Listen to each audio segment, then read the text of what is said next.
Hello everyone, welcome back to my channel. మేమైతే మా husband Infosys Pocharam campus కి అయితే వెళ్ళాము మార్చ్ 1న. అక్కడ పెటిట్ ఇన్ఫోషన్ 2025 ఈవెంట్ కి అయితే వెళ్ళాము. యాక్చువల్ గా ఇది ప్రతిరోజు జరుగుతుంది. లాస్ట్ ఇయర్ అయితే గచ్చిబౌలి క్యాంపస్ కి అయితే వెళ్ళాము. మేము ఈ 2 years నుంచి అయితే కంటిన్యూగా వెళ్తున్నాము. ఇక్కడ మనకి ఐడి కార్డ్స్ అయితే ఇస్తారు. ఈ ఐడి కార్డ్స్ మనని ఐడెంటిఫై చేయడానికి కంపెనీలో మా పాపకైతే ఐడి కార్డ్ వేసేసి మేమైతే వీళ్ళు ఇక్కడ బస్ ప్రొవైడ్ చేస్తున్నారు. క్యాంపస్ చాలా పెద్దది కదా, సో ఎంట్రీ గేట్ నుంచి మన ఐడి కార్డ్ స్వైప్ ఇన్ వరకు ఇలా బస్లో అయితే వెళ్ళాము. సో నడుచుకుంటూ వెళ్ళలేము, క్యాంపస్ చాలా పెద్ద అవడం వల్ల మేమైతే ఫైనల్ గా బస్ అయితే దిగేసాము. మా హస్బెండ్కి ఏమో ఐడి కార్డ్తో స్వైప్ ఇన్ చేస్తారు, మనమేమో ఎంట్రన్స్ లో ఐడి కార్డ్ చూపిస్తే మనని లోపలికి రానిస్తారు. అక్కడ వాళ్ళు చెక్ చేసుకుంటారు మన హస్బెండ్ ఐడి కార్డ్ నెంబర్ని. సో అలా మనకి ఎంట్రన్స్ ఇస్తారు వీళ్ళు. ఫైనల్ గా మేమైతే స్వైపింగ్ దగ్గరికి అయితే వచ్చేసామని చెప్పా కదా. సో ఇక్కడ మేము మా పాపకి ఇచ్చిన ఐడి కార్డ్ చూపిస్తే వాళ్ళు మమ్మల్ని అలౌ చేశారు. అక్కడ అడిగారు మీ హస్బెండ్ ఎక్కడ అని చెప్పి, తను అక్కడ స్వైపింగ్ చేసి లోపలికి వచ్చేసారు. ఇలా ఎంట్రన్స్ లో అయితే ఇలా ఫొటోస్ అయితే దిగుతున్నారు అందరూ. ఇలా హోర్డింగ్స్ అయితే పెట్టారు ఇన్ఫోసిస్ వాళ్ళయి. ఇలా యానిమల్స్ కూడా పెట్టారు. ఈ హోర్డింగ్ బాగుంది కదా.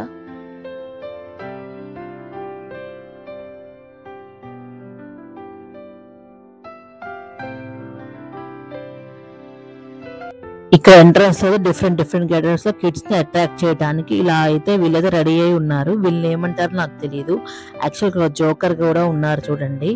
లాస్ట్ టైం కూడా మా పాప వీళ్ళతో ఫోటో దిగి పిల్లల్ని బాగా అట్రాక్ట్ చేస్తారు కదా వీళ్ళు. సో ఇక్కడ ఏంటో ఇంత క్రౌడ్ గా అనుకుంటున్నారు. యాక్చువల్ గా రిజిస్టర్ అయిన వాళ్ళకి గుడీస్ అయితే ఇస్తారు. ఈసారి గుడీస్ చాలా బాగున్నాయి. లాస్ట్ టైం అయితే ఇన్ఫోసిస్ అనే బ్యాగ్ ఇచ్చారు. సో ఈసారి మాత్రం అలా కాకుండా పిల్లలకి యూస్ఫుల్ అయ్యే బ్యాగ్స్ ఇచ్చారు. ఇదైతే ఈ బ్యాగ్ అయితే ఇచ్చారు ఫైనల్ గా. ఇదైతే పాప స్కూల్కి తీసుకెళ్లొచ్చు కదా. సో ఇది చాలా బాగుంది అనిపించింది. లోపల కూడా చాలా యూస్ఫుల్ థింగ్స్ అయితే ఇచ్చారు. మా పాప అసలు ఇచ్చిన వెంటనే కవర్ తీసేసి బ్యాగ్ అయితే తగిలించుకుంది. అసలు మాకు ఇవ్వట్లేదు ఆ బ్యాగ్ ని. తనే డే మొత్తం తనే మోసేసింది తన బ్యాగ్ ని. ఏదో తనకి క్యాంపస్ తెలిసిన దానిలాగా ముందే వెళ్ళిపోతుంది మాకంటే ముందే. మేమైతే ఎక్కడ ఈ హోర్డింగ్ అనిపిస్తే అక్కడ ఫొటోస్ అయితే దిగాము. సన్ బాగా కళ్ళలో పడుతుంది, సో ఫొటోస్ అయితే సరిగ్గా రాలేదు, బట్ కానీ దిగేసాము. ఇక్కడ ఒక బ్లాక్ కనిపిస్తుంది, దాన్ని ఈసీజీ బ్లాక్ అంటారంటే మా హస్బెండ్ ఇన్ఫోసిస్ జాయిన్ కొత్తలో 1 week అకామిడేషన్ అయితే ఈ బ్లాక్ లో అయితే ఇచ్చారంట. యాక్చువల్ గా మేము చెన్నైలో ఉండేవాళ్ళం, చెన్నై నుంచి హైదరాబాద్ ఇన్ఫోసిస్ షిఫ్ట్ అయ్యాము. సో షిఫ్టింగ్ టైంలో ఈ 1 week అకామిడేషన్ లో ఇక్కడ ఉన్నారు మా హస్బెండ్ అయితే. దీని ఆపోజిట్ గా ఇలా ప్లే ఏరియా అయితే క్రియేట్ చేశారు వీళ్ళు. కొంచెం టెన్స్ వేసి ఉంటే బాగుండేది అనిపించింది. ఎండ బాగా ఉంది. లాస్ట్ టైం అయితే ఫెబ్ లో అయితే పెట్టేసారి మార్చ్ వరకు తీసుకెళ్లారు. సో ఫుల్ గా ఎండ అనిపించింది.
యాక్చువల్‌గా ఈ ఈవెంట్‌కి 1 వీక్ ముందే మన పిల్లలు ఏమన్నా అకాడమిక్స్‌లో కానీ, ఎక్స్‌ట్రా కరిక్యులర్ యాక్టివిటీస్‌లో గానీ ఫస్ట్ ఉంటే వాళ్ళకి మనం రిజిస్టర్ చేసుకుంటే ఇలా ఆ ఈవెంట్ రోజైతే ఇలా అవార్డ్స్ అయితే ఇస్తారు. మా పాపకి both academics and extra curricular యాక్టివిటీస్‌లో అవార్డ్ అయితే వచ్చింది. ఈసారి లాస్ట్ ఇయర్ అయితే మా పాప రన్నింగ్ రేస్‌లో సెకండో, ఫస్టో వచ్చింది. సో, అది సబ్మిట్ చేస్తే ఒక కప్ అండ్ సర్టిఫికేట్ అయితే ఇచ్చారు. ఈ ఇయర్ మాత్రం రెండిట్లో వచ్చాయి మా పాపకి. మా హస్బెండ్ వాళ్ళ ఆఫీస్‌లో ఒక బ్లాక్‌లో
ఇక్కడ పిల్లల్ని ఎంటర్‌టైన్ చేయడానికి ఇలా మ్యాజిక్ షో కూడా పెట్టారు.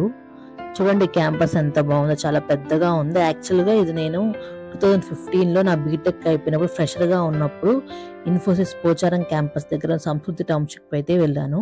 అప్పుడు అనుకునేదాన్ని నేను లైఫ్‌లో ఒకసారన్నా ఇక్కడ జాబ్ అన్నా చేయాలి, లేకపోతే ఈ క్యాంపస్‌లో కన్నా వెళ్ళాలని చెప్పి ఫైనల్‌గా నేనైతే ఈ క్యాంపస్‌లోకి అయితే ఎంటర్ అయ్యాను మా హస్బెండ్ వల్ల. ఫ్యూచర్‌లో నాకు లక్ ఉంటే గనుక నేను కూడా ఇన్ఫోసిస్‌లో చేయాలని చెప్పి నా డ్రీమ్.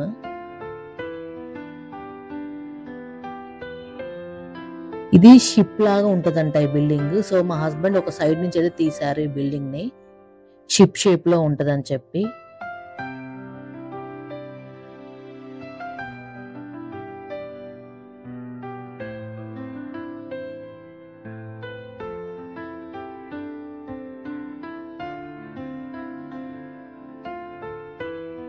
ఫైనల్‌గా ఇన్ఫోసిస్‌కి బాయ్ చెప్పే టైం అయితే వచ్చేసింది. మనం ఎంట్రీ ఎలా అయ్యామో ఎగ్జిట్ కూడా సేమ్ అలానే బయటికి వెళ్ళిపోతాము. మా పాప చూడండి చాలా ముందుకైతే వెళ్ళిపోయింది. పిలుస్తుంటే పలకట్లేదు. నేను గట్టిగా అరిస్తే ఇలా వెనక్కొస్తుంది. అసలు పట్టించుకోవట్లేదు. పిలుస్తున్నా గాని నాకేం తెలియనట్టు వెళ్ళిపోతుంది. సో, ఫైనల్‌గా అయితే బయటికైతే వచ్చేసాము. మేమైతే చెప్పా కదా! మేమైతే పబ్లిక్ ట్రాన్స్‌పోర్ట్‌లో వచ్చామని. సో, అందుకని చెప్పి ఎగ్జిట్ గేట్ వరకు మనకిలా ఇన్ఫోసిస్ వాళ్ళే ట్రాన్స్‌పోర్ట్ ప్రొవైడ్ చేస్తున్నారు. సో, మేమైతే బస్ బేలో వెయిట్ చేస్తున్నాం బస్ కోసం. ఫైనల్‌గా బస్ అయితే వచ్చేసింది. మీరైతే ఈ వీడియోని లైక్ చేయండి. సబ్స్క్రైబ్ చేసుకోండి. ఇలా అందరూ ఎక్కేసేస్తున్నారు ఫాస్ట్‌గా. నేనైతే బాయ్ బాయ్ ఇన్ఫోసిస్ అని చెప్పేసి బయటికి అయితే వచ్చేసాను. Thank you for watching.